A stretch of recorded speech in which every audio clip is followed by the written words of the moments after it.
पानी भनेको मृगौलाकै सबैभन्दा सस्तो, मिठो र कुनै पनि जटिलता नभएको औषधि हो। हजुर, पानी।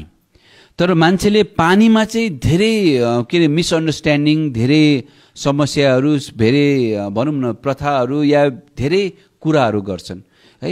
अब कसले भनेको के भनेको, यति पानी पिउनु हुँदैन, यति भने सबैको आफ्नो तर्क छ।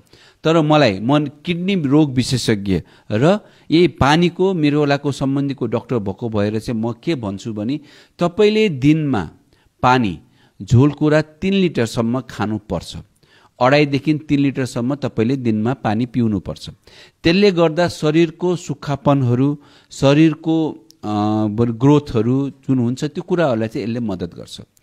अब गर्मी महिनामा छ, तपाईँ तराईमा छ, गर्मीमा खेलिराख्नु भएको छ, पसिनाको मात्रा धेरै भएको छ भने अलिकति पानीको मात्रा अलि बढी छ। त्यो चाहिँ अब जस्तै एउटा गेम खेलिरहेछौँ भने त्यसमा चाहिँ अब 1 लिटर पानी त्यति बेला नै पिइन्छ।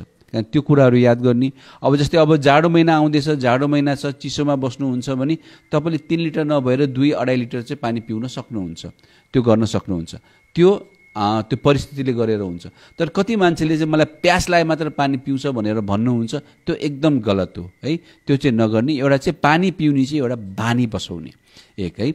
दोस्रो कुरा, पानी मतलब बिहान उठ्न साथ 2 लिटर पानी घटघट गरेर पिउँछु डाक्टर साहब भनेर कतिले प्रश्न राख्नु भएको छ। कतिले चाहिँ हाम्रो टिकटक या फेसबुकको माध्यममा चाहिँ यो कुराहरू लेख्नु भएको छ। उहाँलाई भन्नुहुन्छ, कतिले प्रश्न चाहिँ एकपल्टमा कति पानी पिउने। हाम्रो बाउबाजेले ग्लास बनाइदिएछ नि, हजुर 1 ग्लास पानी एकपल्टमा पिउने है। त्योभन्दा एकैपल्टमा धेरै पिउने।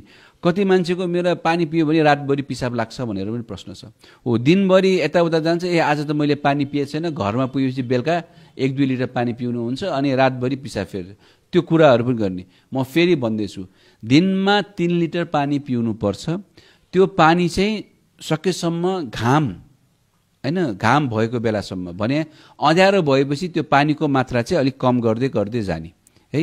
सकेसम्म नपिउने, या परिस्थिति पर्यो भने या पर्यो मात्र पिउने, बेलुका भइसकेपछि। त्यो कुरा चाहिँ तपाईँले याद गर्ने।